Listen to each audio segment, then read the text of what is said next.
It really speaks to the unconscious guarding, holding, bracing patterns within the tissues and fascia of the genitalia and pelvis that we all experience. And what's fascinating is up to 70 or 80% of that really stems from issues that don't involve sexuality at all. They stem from issues of safety, security from when we're children, and they live and show up in our intimate lives as adults. As you say, our sexualities are expressions of all aspects of our lives, particularly when trauma has been involved. And that is left out a lot, that whatever we've been through is who we are and how we're going to express ourselves in all ways, and particularly in sexuality. So I really appreciate even beginning this conversation with this more holistic understanding of sexuality rather than this very sequestered and, of course, often shamed and distorted perspective on sexuality, as if it's just this secret little part of us that's only expressed in these very restrictive and restricted kinds of ways.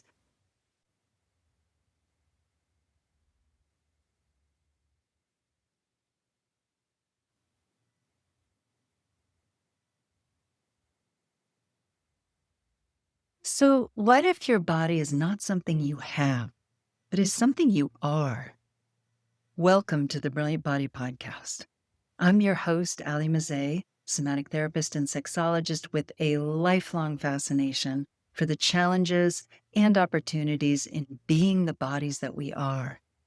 Join me and other body masters as we explore the art, science, and brilliance of the body, debunking the mind-body split and expanding the meaning and experience of intelligence way beyond mere thinking. Let's delve in.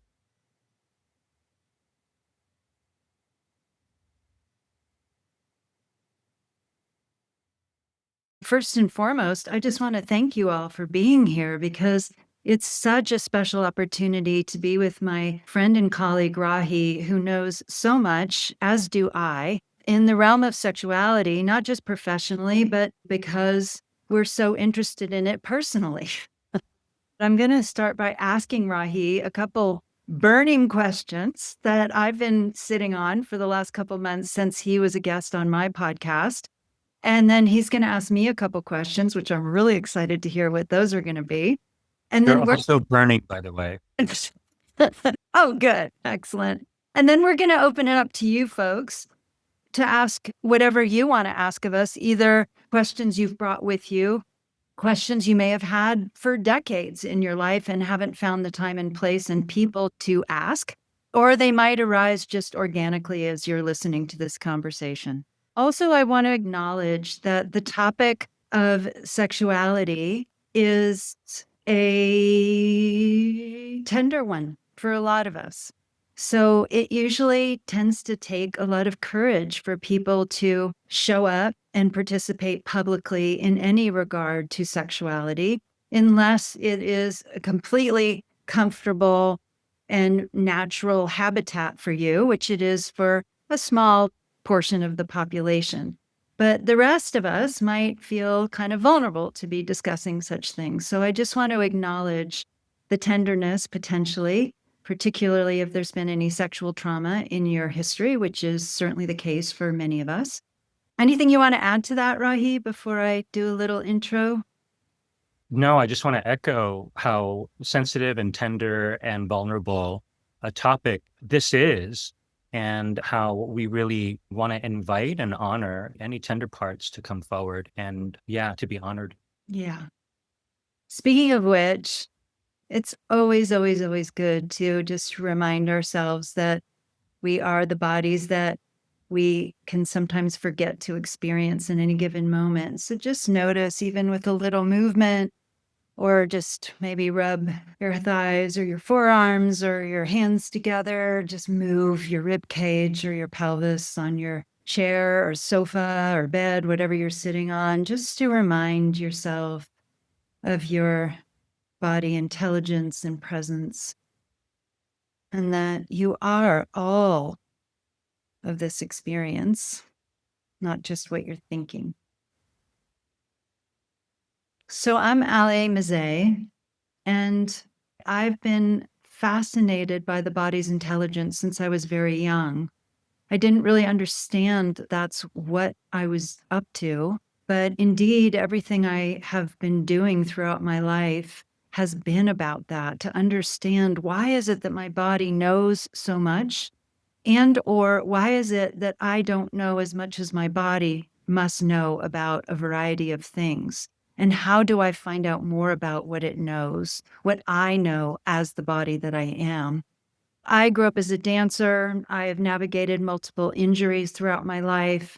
I've navigated different kinds of sexual abuse and also maintained this profound sense of sexuality being my native terrain, so to speak. It's always been something I have loved so much, despite what I have suffered as a part of sexual expression and sexual experience.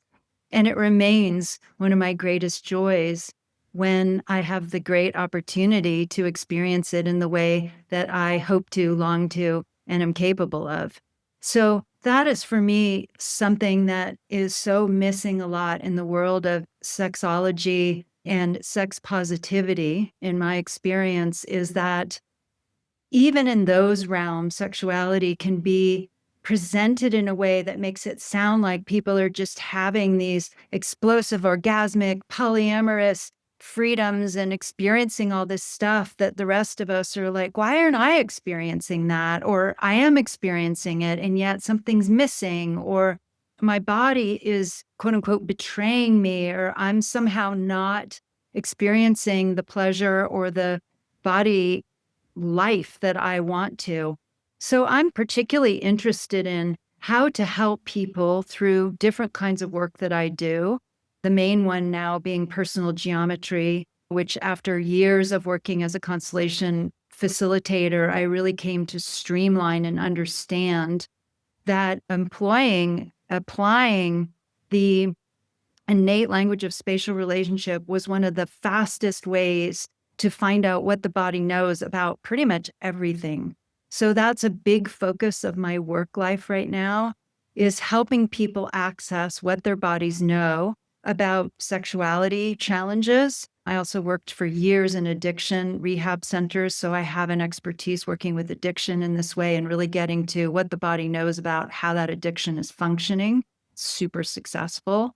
And I continue to make media, which is really near and dear to my heart, through the podcast and some other projects I'm working on, because I really believe and know that the body is brilliant and that it can help us to understand and overcome so many of the challenges that we face that perhaps are really unnecessary. And also, my view of sexuality is that I'm not after this particular, well, I kind of am sometimes, to be honest, because I also can grapple with that comparative thing of hearing, oh, other people say they're experiencing this. I want to experience that, but I'm not. Why not?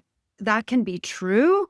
And what I understand more and more and more is it's not about reaching some particular goal, whether that be climax or multi-orgasms or a certain kind of orgasm, et cetera, but to really be more and more in the authentic expression of whatever it is I am and am not experiencing, not just physically, but emotionally, sensationally, psychically, energetically, spiritually, in all of these ways. So that's really the quality of sexual expression that I'm very much committed to and advocating for. So I hope that gives you a sense of my background, and I hope that gives a sense of my perspective and my heart. So there you go. Rahi, who are Uh, you? What are you doing? Thank you, Ali. I'm inspired by your sharing of your journey. Beautiful.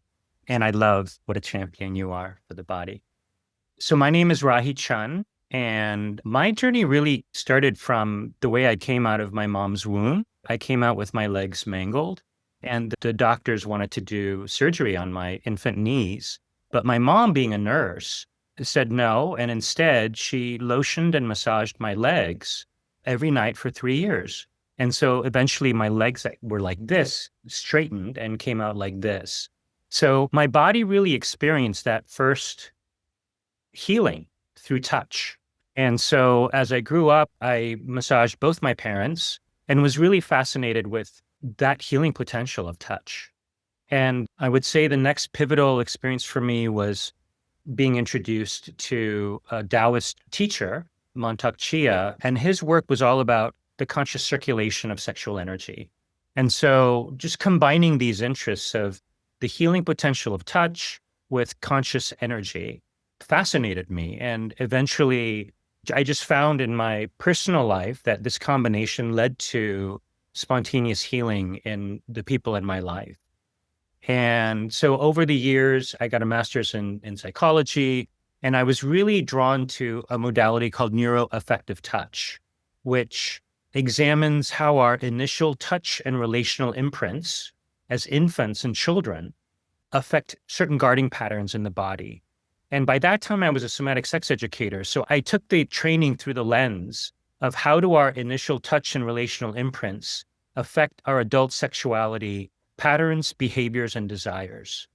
And what I relate with so deeply with Ali's work is the way that personal geometry really gets to the root of a lot of symptoms that show up in sexuality, whether it be anorgasmia or premature ejaculation or erection issues. People are addressing the symptoms, but not really understanding the root. And that's what's so brilliant about personal geometry. And I find that in my work, I've developed an expertise in a realm called genital de-armoring. I just ended up studying genital de-armoring from the Taoist perspective, the tantric perspective, psychosomatic perspective, and the pleasures perspective. And there too, the root is usually not what people think it is. And it usually gets threaded back to our childhood and those initial touch and relational imprints that are informing our adult behavior. So that's my realm of expertise. Genital de-armoring evolved organically just out of my interest. And I teach it internationally, I teach it online. And yeah, I find that it's a fascinating window to our psyche and our journey as human souls. And that's part of my fascination with it. It's fantastic, Rahi. Well, I haven't taken one of your classes yet, but I really want to. And I highly recommend to anybody and everybody to, well, take both of our courses and classes and offerings because we're definitely up to some really cutting edge things. I was going to start with a different question, but I think because of what you just said about people treating symptoms in general and not really getting to the root causes, I was just listening to a podcast this afternoon that was about erectile dysfunction, quote unquote, wanting to learn more about it. And it was with a urologist. And so far, anyway, and I didn't listen to the whole thing yet, but they were describing any kind of dysfunction. And to be fair, they were taking exception to that word. They did not like the word dysfunction because their view was that it's more an expression of a variety of different things, yet they were all physical. It was all about, well, it could be about the vascularity due to your heart. It could be about this. It could be about that. It was all physical. And even when they were discussing nocturnal erections, none of it had to do with the psyche of the whole being whose penis it is. None of it was, sorry, I'm getting passionate about this because so many people view the genitals as stupid, as not sentient, as not an expression of who we are. So I want to start with that, Rahi. You're the perfect person to talk to about this. One, because of the work you do, and also because you're a man body. That's so much erectile expression. And I know this from being with partners with penises, that from moment to moment, there is change of tissue and vascularity, in part because it has to do also with, do they feel safe? Do they feel focused? Do they feel connected? Do they feel cared for? But I want to repeat, do they feel safe? And so much of masculine sexuality isn't given the respect to acknowledge that man people, all people need to feel safe. It isn't just for women. And so that's it's more like a paragraph rather than a question, but I just want to say that to you and see how you wanted to respond to that, because I don't hear it spoken about even amongst all these sexuality people and doctor people and sex therapist people. Like, what's up with that? Yeah. I'm happy to respond as a man person, and I love your enthusiasm. Um, I'm going to start with something you spoke to, which is really, really important. And that is that genitals respond with wisdom and brilliance. There's a reason why a body is not getting erect or lubricated or isn't feeling sensation or is feeling guarded. It's from the innate wisdom of the body and the genitalia. To your point, Allie, if someone is not feeling safe emotionally, much less physically, it's going to affect the nervous system. We know that when the body goes into fight, flight, or fawn, it's going to affect the oxytocin flow, the oxygenation of the blood, which affects tissue sensitivity, which affects blood flow. These are very baseline physiological functioning that affects erections. But then when you go underneath and examine the person's relationship with their genitals and relationship with erection. The reason I say relationship with erection, I had one client who had erection choice. I call it choice instead of dysfunction, erection choice challenges. And when we got down to the nitty gritty, he witnessed his father physically abuse his mother. And his father was kind of this typical aggro, wife beater shirt, tough guy. And he associated his erect penis with that image. And he did not want to be that, which is why he had erection choice issues. So this gets to the very heart of what is the root issue. He can take nitric oxide and Viagra and this and that, but unless you address that root issue, unless you can be vulnerable enough to feel the anger and the pain of those experiences, you're not going to get to the root issue. And then once we address that, then it's a question of if there's years of armor that's formed as a result of his psychological pain of not wanting to be his father, then, that needs to be released from the tissues and physiology as well. But back to the main point, Allie, the genitals are infinitely wise and they are responding for a very wise reason. Our job is to investigate and inquire and create a safe enough space for the body to tell us why it's responding the way it is out of its innate wisdom to survive. Yeah. And I also want to acknowledge how aging is such a gift in a variety of ways, but specifically that you can't go on autopilot with your genitals anymore. And particularly penis people become all the more honest. They can't necessarily override and go into that testosterone place, or female bodies included. I mean, I would put myself in all kinds of situations where there would be a disconnect, which is why I work a lot with the heart sexuality split, because my sexuality would be raring to go and really be attracted to somebody that I wouldn't feel safe with. So there's can be such an incongruency that the genitals get sort of slammed in the middle of. And as you were just speaking to too, is they can be the most honest. And because penises are visible in a way that internal female responsiveness or lack thereof is not as obvious, they can't get away with lying. And I think this is a beautiful thing, but also brings to the fore the challenges that so many couplings have, which is people aren't comfortable speaking about and speaking to the truth of what they're actually experiencing, even with the people with whom they're trying to experience it, which I always find mind-boggling. So much of the available and possible intimacy of what is true on all levels isn't available to people because they never learn to talk about it or take the risk to go, wow, I actually want to say it's not working. I'm not going to just roll over in shame here. I'm not feeling safe here. And this is why. I don't know how you feel about me. I don't know if you really want to be in a relationship. I don't know if you're still seeing your ex. I don't know if you're whatever the issue really is that penis or those genitals, whatever they may be, are actually expressing or exposing non-verbally. Yeah. The psychological aspect of it is huge. I was listening to this one podcast with a great urologist who specializes with ED, Mhm. and he was saying how in a large percentage of his clients, the one time a client, a man body, will not have the erection they want, they start building this anxiety like, oh, what if it happens again? Yeah. And it's that psychological factor that causes the stress in the body that prevents the blood flow from really engorging their penis. And it's akin to my female clients who are inorgasmic. When they come in, they're so focused on orgasm that when their pleasure starts to build and build and build, rather than staying in their body, they get into their heads Yeah. and start to wonder, is this going to be the time? Am I getting closer? Which kills any kind of organic, natural arousal and pleasure response.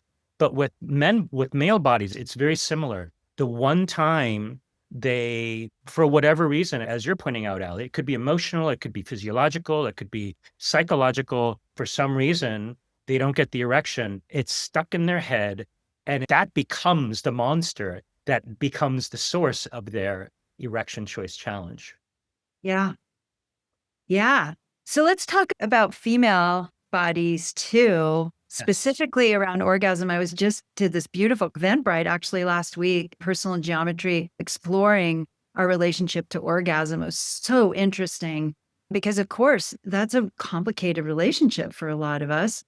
And one of the things that we were talking about is how right before a female orgasm, there can be this panic, this fear that you just spoke to that can be like, it's not going to happen. They're going to stop before it's going to happen.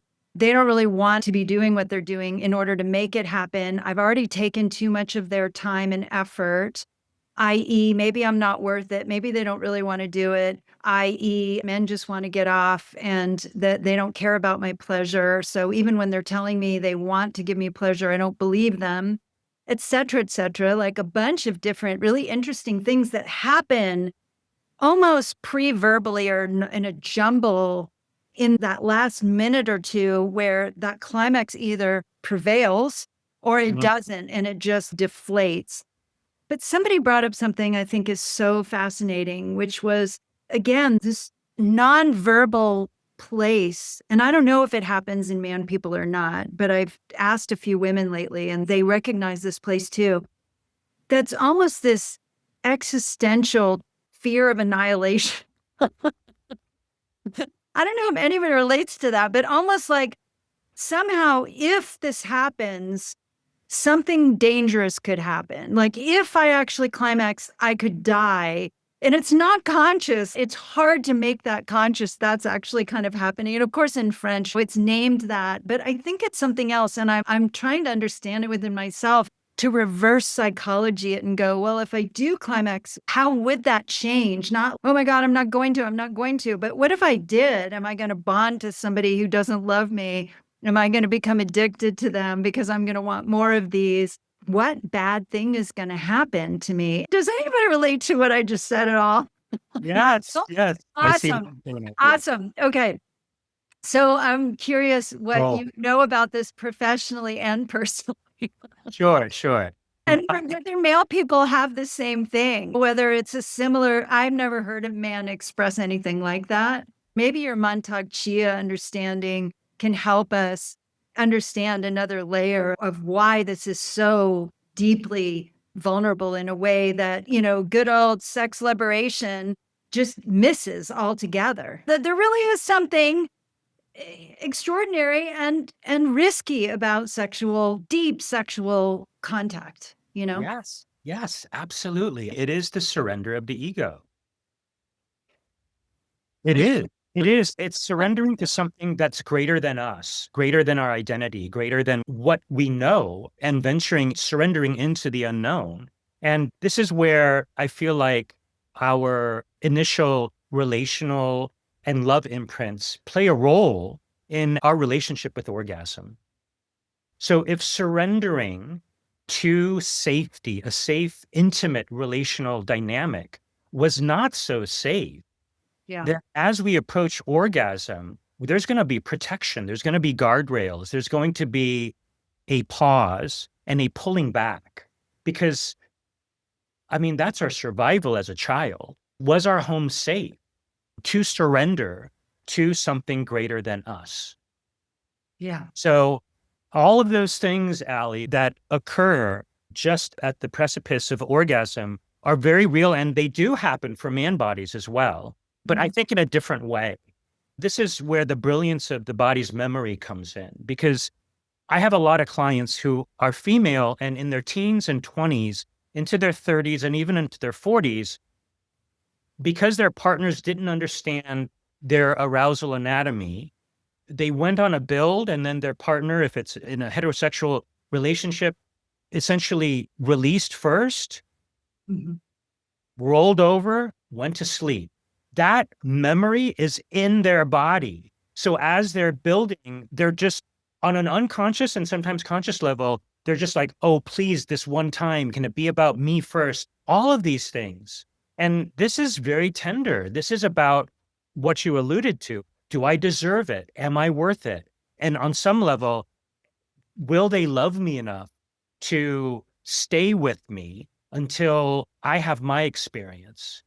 And then I think for a lot of man bodies, as they're approaching climax, there have been so many instances for a lot of men where they didn't fulfill their female partners. And there's decades of that memory. Whether wanted to, but didn't know how to and couldn't ask. Yes. Yeah. Yeah. And so for them, ejaculating before their partner is satisfied leads to a deep disappointment and a sense of failure. Yes. So all of these things live in the tissues of our genitalia and can create desensitization, armor that can lead to intimacy patterns that are not about what's happening now, but it's like this history of lovers that we're bringing into our bed with our current lover. Yeah. So true. But I would say the relationship with orgasm is fascinating because there's so many different layers to it. And I wanted to ask you, Allie, Hmm. uh, we talked about this when I interviewed you on my podcast, how complex it is, how it involves past lovers, good enough, worth, and all of that. And I'm curious, when you facilitate personal geometry with clients, and a personal geometry is revealed in regards to their relationship with their orgasm, when people realize that their inorgasmia is a result of their unresolved issue with their mother or their past lover or a trauma, how does that right relationship get restored in personal geometry? Because Hmm. then they're able to externalize what they're feeling internally. They're able to see, oh, that's what it is. How do you then go about resolving that? Or how does the client go about resolving that? Okay, so I'm going to give you just example off the top of my head. And for folks who don't know what personal geometry is, it's a method I've refined over the last many years to help people externalize their internal body maps so that by using this innate language of spatial relationship, we can see and feel how we experience any given relationship to other people, things, aspects of self. So if I ask somebody to use either sticky notes or mats on the floor or salt shakers for that matter, and to place one to represent themselves and one to represent. So I'm going to just really quickly diagram this just so you can see it because most of us immediately understand it and it's worth 1,000 words. So if I ask somebody to place self and orgasm, let's just say, for example, my experience is I'm here looking up. Orgasm is here about 5 feet away from me, looking right at me because it's something that feels a bit far away, but I can see it. It can see me.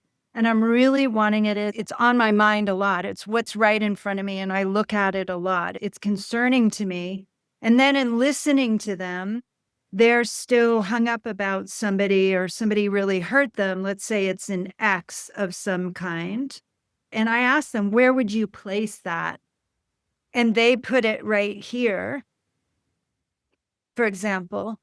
Then suddenly They can't even see orgasm anymore because their ex is right in front of them. And in fact, psychically, emotionally, that is what they're seeing as a body, because this is flat, remember? It's if they're standing here and their ex is standing in front of them. So in relationship, this might not be true in relation to money, but in relation to orgasm, the ex is still part of the map that is obscuring their view and their energetic access to orgasm, because they can't even see it anymore. Every time they're looking towards or wanting orgasm, on some level, that X is there.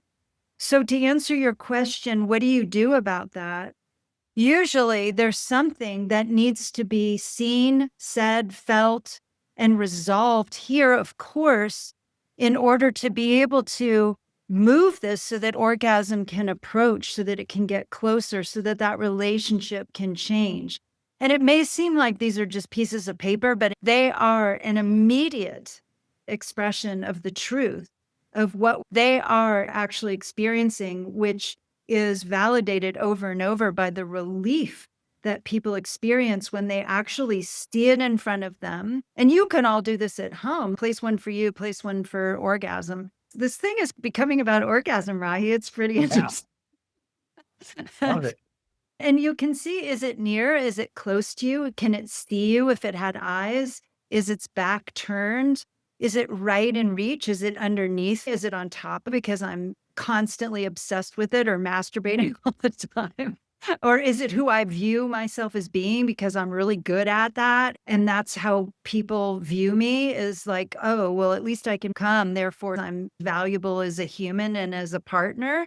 But they don't necessarily see how vulnerable I feel in my heart. It's amazingly expressive of the truth of whatever that relationship is in any given moment, because it'll be different each time you do it.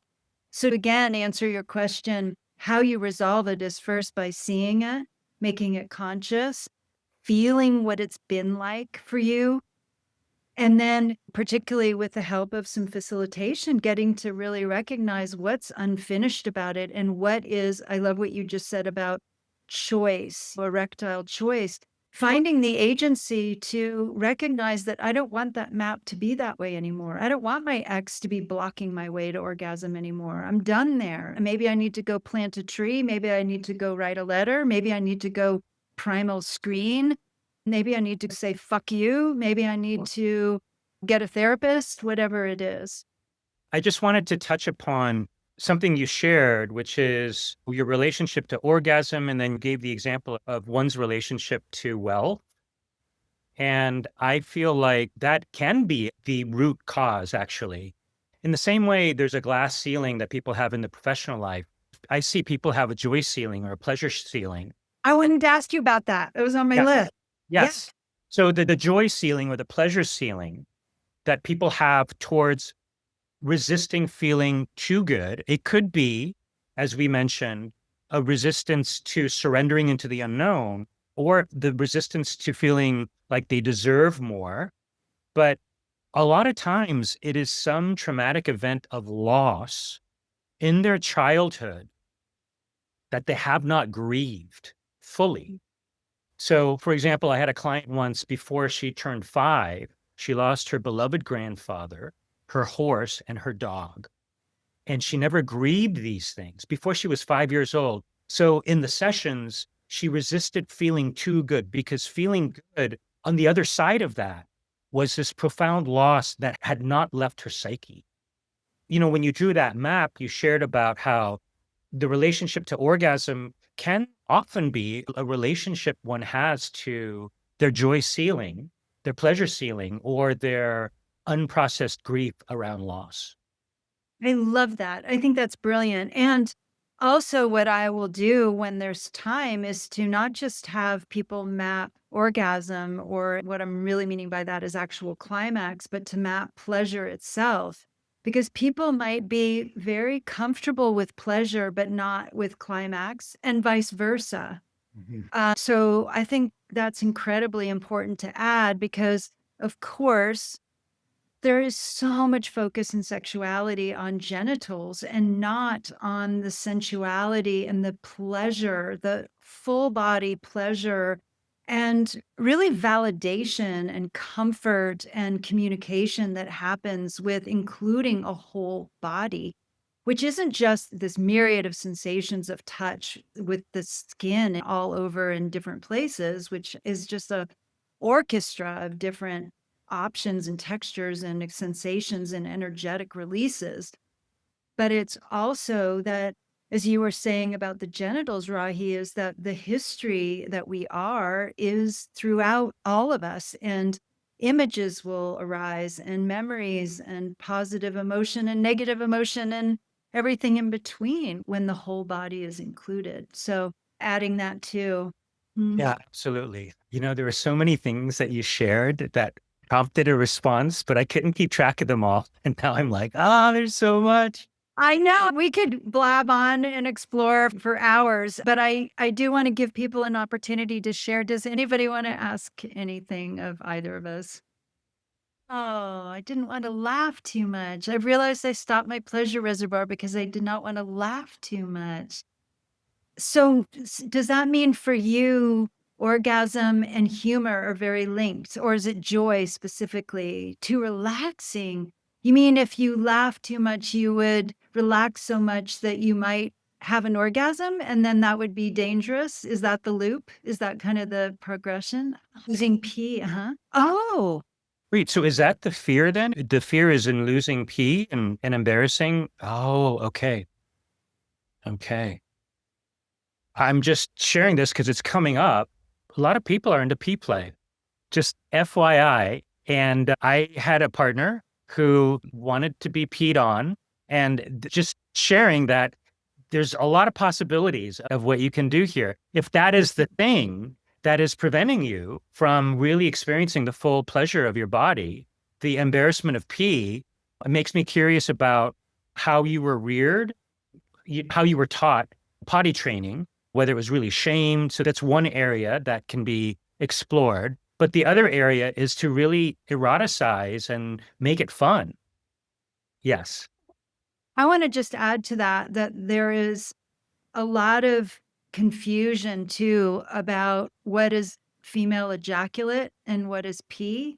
Rahi, on one of the episodes, I don't remember if it was on mine or your podcast, we really went into that a bit. Okay, so this is more about an incontinence thing. It looks like I was losing drops, which can be a pelvic floor issue. Have you had children, by the way? Have you had children? Yeah. So Rahi's a sexological body worker and has done a lot more hands-in work than I have. He'll speak to when there's been scar tissue. Oh, when you were 10, or have you had children? So that can also be even very young, besides the shaming aspect of it, that there could have been a pelvic floor issue. Rahi, you speak to that, would you? Sure. I don't know what country you're in America. The postpartum process is a little, what's the word? Barbaric. After someone gives birth, which is an incredibly spiritual, and it's such an initiation for the body. Usually there's a 6-week postpartum checkup, and it's very perfunctory. It doesn't really go into how the body is really metabolizing and integrating. And so incontinence can happen very commonly.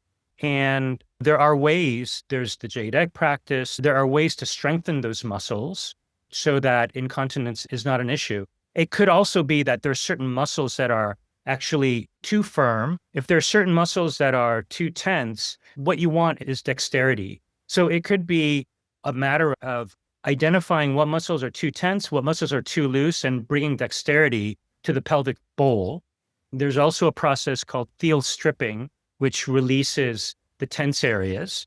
But if that is what's preventing the surrender to orgasmic pleasure, yeah, I would say once again, examine when you were 10, how you were shamed, how you internalized that, see if there's healing or a ritual or something you can do around normalizing this process of urine, and then really addressing physiologically how to strengthen those pelvic floor muscles so that that doesn't happen. I was in Ellen Heath's scar tissue remediation training, and there are these exercises that are quite effective specifically for incontinence. I can run to my bookshelf, but it's in another room. and look for that book. But essentially, they're core exercises you do lying on your back with your feet against the wall, and they're quite effective for addressing incontinence. So there are ways of addressing it. Yeah, and I'm just going to add, having been a body worker forever, that a lot of people, particularly children, break or damage their tailbones. And this can very much affect the architecture and the innervation, the nerves in the pelvic floor, and could really be affecting continence as well and pelvic floor balance. So you might have certain muscles that are too tight and others that are too loose, or have lost some innervation, some nerve flow into parts of your either your clitoris or urethra. And it's super underdiagnosed. It pisses me off. Even orthopedics will not check people's tailbones or really even acknowledge the whole structure of the pelvis and how much tailbones influence what we do and don't feel, which, by the way, can also really affect orgasmicity in all genders. So just want to put that on people's radars too, since apparently it's not on most people's at all, which is very sad, since I would say at least 50% of the population have some degree of tailbone disturbance, if not damage. Yeah. We had some great comments come in that the pelvic floor work doesn't always solve issues with many bladder issues. If you're neurodivergent, you're highly likely to have connective tissue issues. To your point, Allie, there could be many root causes to it. And these are just some things to check out that we're mentioning. But proper assessment is really important. And I also just want to reiterate that it is possible in certain contexts, if there's arousal happening, that there could be a conflation between it being pee and actual excitation and actual ejaculate. And there can be a mixture of some pee and some ejaculate involved. And that it can be, of course, highly erotic for a lot of people and a lot of partners. But the bottom line is, I'm going to loop back around to this authenticity issue, is if you're not with a partner who can work through that with you and get towels or get a waterproof mattress pad or experiment or get a massage table and do one-way touch or really experiment, so you can even risk that you're going to piss all over the place and they'll still be there and not judge you and love you and let you come in your pile of piss or whatever it is.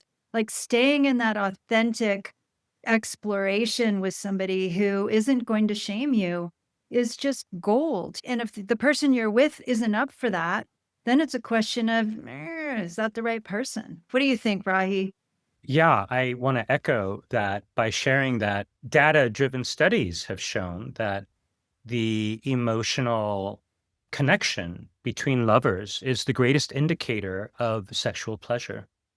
So it is that emotional, intimate, vulnerable bonding and sharing that leads to that sense of safety and trust, which relaxes the nervous system to go to places it may not have gone before. I also want to share, I had a couple, I think they were like 78 and 82 years old in my genital de-armoring course. And by the end of it, they realized they actually wanted deeper intimacy and not wanting to learn sexual techniques. They thought the way to get to deeper intimacy was to learn sexual techniques. But that was such a beautiful reflection at their age that what we're really all wanting is deeper intimacy, wanting to be seen, wanting to be loved in all the ways we show up. And yeah, sexuality can be a potent way of getting there.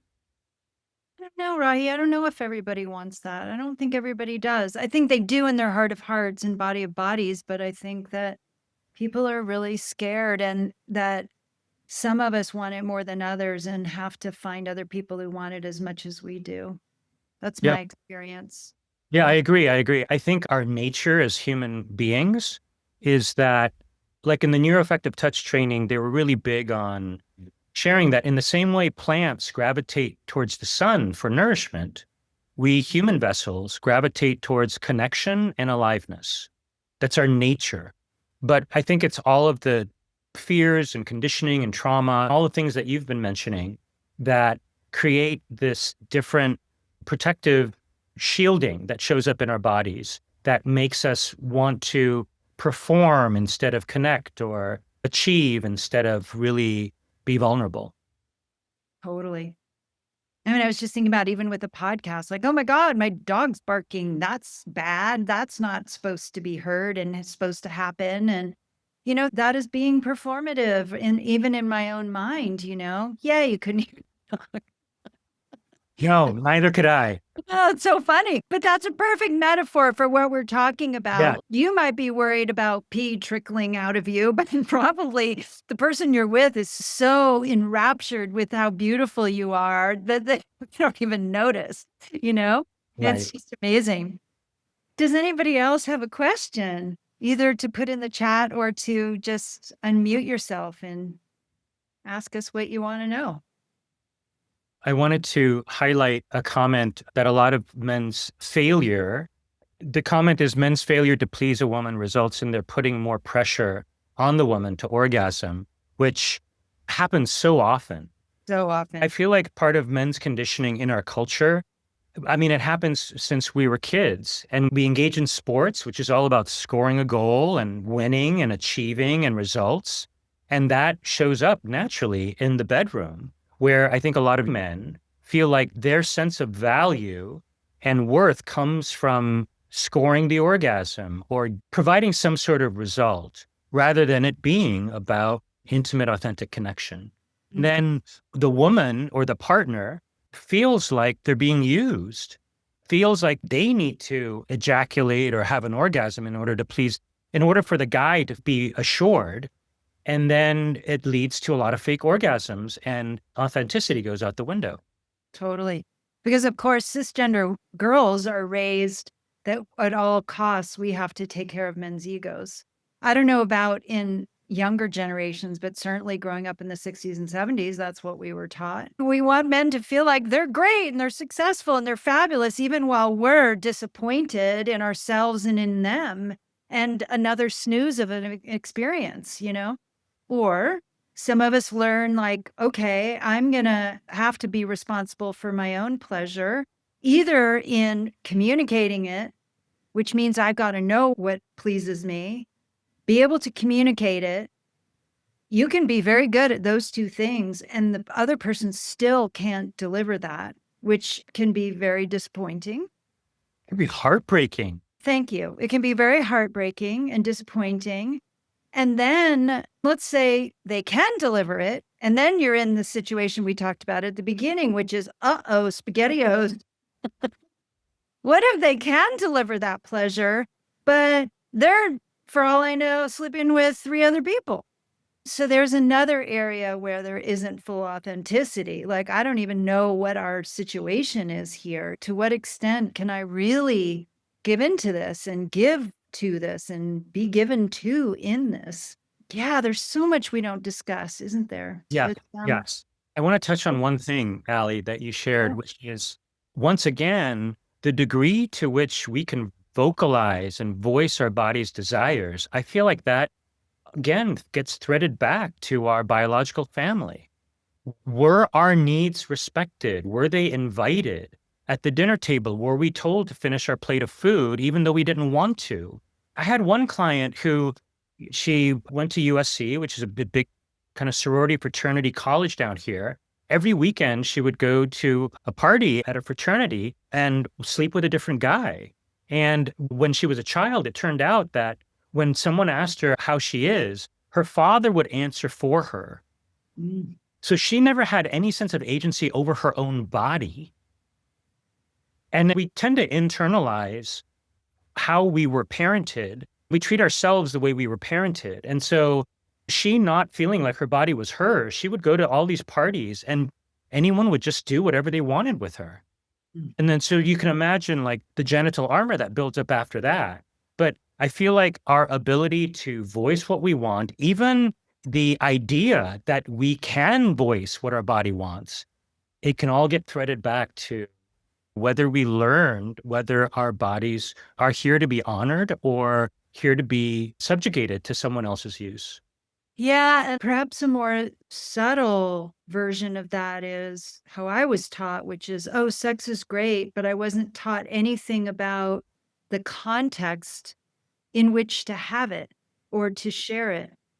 So that was a wide open thing that I had to navigate. And I was also taught, by the way, that if you turn a man on, if you arouse a man, if a man feels desire for you, you're responsible.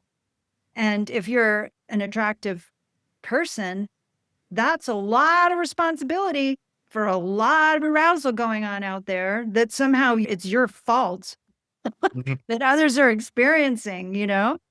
So I completely agree that these messages are just so essential to really understanding how it is that we then go about either flinging ourselves about or holding ourselves too tightly for that matter, or a weird combination of the two. Because, for example, it can be very clear to express physically what I might like, but emotionally, that's much harder for me to say, I need you to call me such and such, or I need you to write me, or I need you to text me, or I need to know what's going on here on a more emotional level and learn to take care of that aspect of myself. Mm. So again, that brings back into Veronique saying, yes, me too. That can bring in this heart sexuality split thing where are we aligned in a multitude of ways, not just with whom we choose to be, but also are we fully with all aspects of ourselves when we are engaging sensually, sexually, intimately?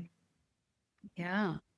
Yes. And of course, going back to your point, Ali, unless we're willing to be vulnerable, and we can only be vulnerable if we feel safe enough to be vulnerable, all of those things will get missed. The necessity of that emotional alignment, attunement, and understanding of what brings safety to our nervous systems.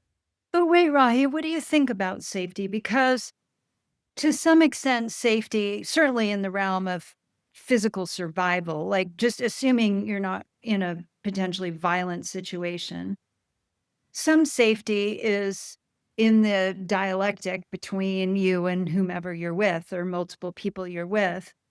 But what I'm gaining more of as I'm getting older is bringing a sense of safety within myself in a way that even if somebody isn't going to respond in the way I'd like them to either physical or emotional expression, that I can still feel in my own integrity, in my own agency, in my own nervous system, and in my true age, rather than regressing back to a time when I wasn't safe or regressing back to a time when I did take it profoundly personally as a reflection of my own self-worth. Whereas now I'm able to go, wait a minute, this isn't about me actually. Whether they're into me or not, or whether they want me or not, it doesn't necessarily shake my self-worth or my sense of safety. But safety is a fascinating thing. Ultimately, it does so much have to do, as you were just mentioning, with the nervous system. And can I stay regulated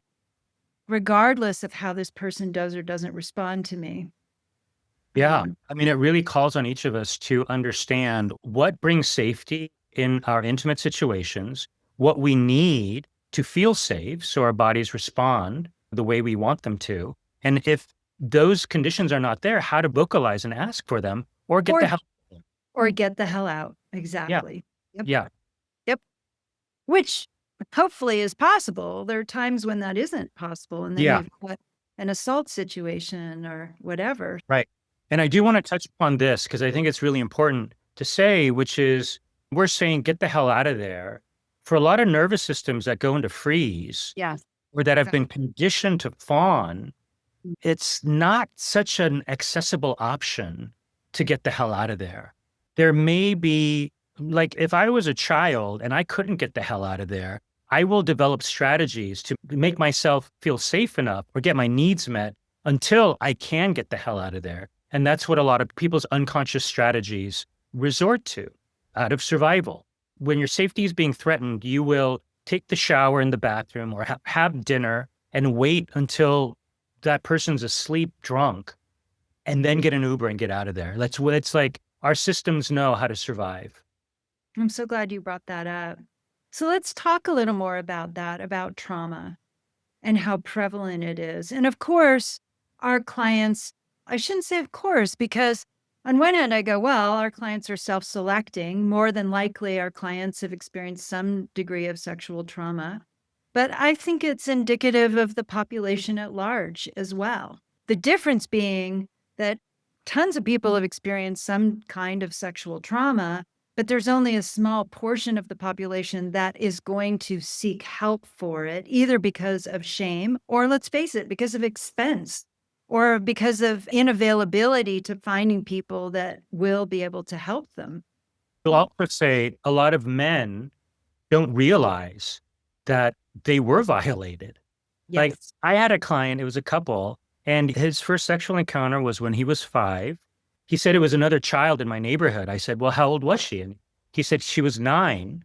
And then that started a pattern where he said when he was 12 or 13, he would have affairs with the principal and teachers. It never registered to him that was sexual or physical abuse. He developed early. There was nobody at home. He had nowhere to go to. Predators pick up on that. But a lot of men who are taken advantage of don't even register that as sexual or physical abuse. Yes. And I wanted to add to that. Some of that is certainly because of the messaging that cisgender boys get, which is Yes. that sex is always supposed to be good. Like you always want sex. You think with your dick. You're a sex machine. Sex is a positive thing. If you're lucky enough to get it, you should be enjoying it. And your dick is hard. So therefore, you must have wanted it. And you must not have had any problem with it when it's happening. But what I've found with multiple people, either clients or lovers, is that just because they're aroused by it, they tend to be profoundly confused by it as well, which can lead to a lot of hypersexuality because they're trying to figure it out. Well, it was arousing and I was being validated and I was wanted and I liked it, but it was scary. So I need to keep repeating it in order to somehow detangle this jumble of conflicting experiences. Well, I felt proud, but I was also kind of ashamed and I loved it, but I was afraid. And I think they liked me, but they were kind of mean to me too. Yeah. What comes up for me is there's so many instances when a child is sexually violated and they know it's wrong. They feel the shame of their perpetrator, but they like the attention. Or, as you're pointing out, there's some pleasure in an arousal. So these things get wired. Ple- Yes. Physiological arousal and pleasure with, let's say, shame. Or there's so many clients who have paired arousal with humiliation, for example, because they were humiliated as a child. Now they can only get sexually aroused with humiliation. Or it could be being mistreated. It could be being ignored and then having the attention feel like this at last. It's like a euphoric, oh, I knew they loved me. So once again, these pairings, these wirings that happen for all of us as children, but when there is a sexual erotic charge involved, it is so powerful, especially if the perpetrator is of a higher voltage of erotic charge. If you're being violated by someone who's gone through puberty and you have not yet gone through puberty, there's such an overwhelm that oftentimes that becomes the association with a desired sexual experience. I need to be overwhelmed with charge. Yes. Yeah. The wiring happens when we're children, teens, and can carry on into our adulthood where we think that sexual erotic pleasure can only come in the package of what we experienced when we were young. Mm. Yeah. Those arousal templates are powerful. I do a class on that. And I love that you're talking about what's fired together, wires together, and how limiting that can be. Particularly, for example, if you're molested or messed with or aroused or whatever you want to call it by somebody of the same or a different gender, Mm. but your authentic identification is other than what that gender is. It can really be confusing for people because if they were born gay, for example, but then somebody of a different gender arouses them in a stressful situation, a confusing situation, but there was arousal. And as Rahi's talking about, there seemed to be love and care and attention. Oh my God, what does that make me? Because now I'm responding to a different gender when really I desire, at least romantically and sexually, I'm wanting to be with the same sex. So if there's arousal with the opposite sex, but there's really an indigenous desire to be with the same sex, then there can be this confusion. Well, does that mean I'm not really gay, that I'm actually bisexual? Or does that mean that I just have certain wirings that have fired together and that these are two different kinds of arousal, two different contexts of arousal, and two very different psychological environments of arousal that can be very confusing and deeply upsetting to people? So, Rahi, you certainly work with that too. And one of the things I love about doing personal geometry with that kind of a situation is they can actually map out, well, with female people, I map myself, I'm here and they're there and sex is there. But with the same gender, that map is somewhere else. And I can actually visualize, wait, this is actually much closer and it feels more comfortable. And the other one feels stressful and like it's threatening and coming in at me. And actually work with it in this physicalized way to better understand which one feels the best and how can I work with this arousal state that may not be in alignment with where my heart wants to go, where my intimacy wants to go. And Rahi spoke to that on my podcast, I think. How do you work with people who are highly aroused by disturbing things that may be destructive? I worked for years at the Center for Healthy Sex with people who are having all kinds of compulsive sex that was quite destructive, not because there was lots of it or with lots of different people, but because it was causing conflict either within them or within their agreed upon commitments and family bonds. What do you want to say about that, Rahi? That was a lot, Yeah. but What I want to say is that what you said earlier, things that fire together, wire together, you can also rewire. And we're very Pavlovian in that way, yeah, where if there's an unhealthy wiring, let's say between arousal and humiliation, you can rewire. I mean, what I found in my work is that when there is a increased voltage of sexual pleasure, and that increased voltage of sexual pleasure is wired with a new association that can often create a new neural groove in the psychosomatic erotic pathway that gives the person an alternative choice. For example, I use this as an example because it was a client. He was a gay boy in the Midwest. His father used to kick him with his leather boots, and he wired this humiliation, erotic pleasure with leather. He had to have sex with strangers and leather and be humiliated. So imagine the kind of sex he was experiencing. It was more of a psychological charge, not a physiological pleasure. And so we mapped his genitalia and whole body so he could really understand where the pockets of heightened erotic pleasure were. And as he experienced that with qualities of safety and choice, that created a neural pathway in his brain where he was still excited to that initial charge because the neural pathway, the groove was decades deep. It didn't go away, but at least now he has a choice. He's not always needing to go to that one way. He had a choice to go another way. and in that choice, it can be incorporated with a lover in role playing or in play of some kind rather than as this imperative to be endangered or feel disempowered or lessened in some way. So basically, what we're both talking about, Rahi, is rewiring. We, in our Wiring. own ways, in the ways we work with people, we're helping people rewire and build and discover new neural pathways that are more conducive to the kind of pleasure and satisfaction and authenticity that they're seeking and Yes, deserve. I absolutely. love that. I love lots of things about our conversations. And one of them is that we have so much beautiful overlap in what we're doing, and yet we have our own distinct way of doing it. So what a Totally. great conversation. And we're going to have to wrap up soon, but I just want to go and see if anybody has anything they want to ask in these last minutes or make comments. Let me just see. Nice. Yes.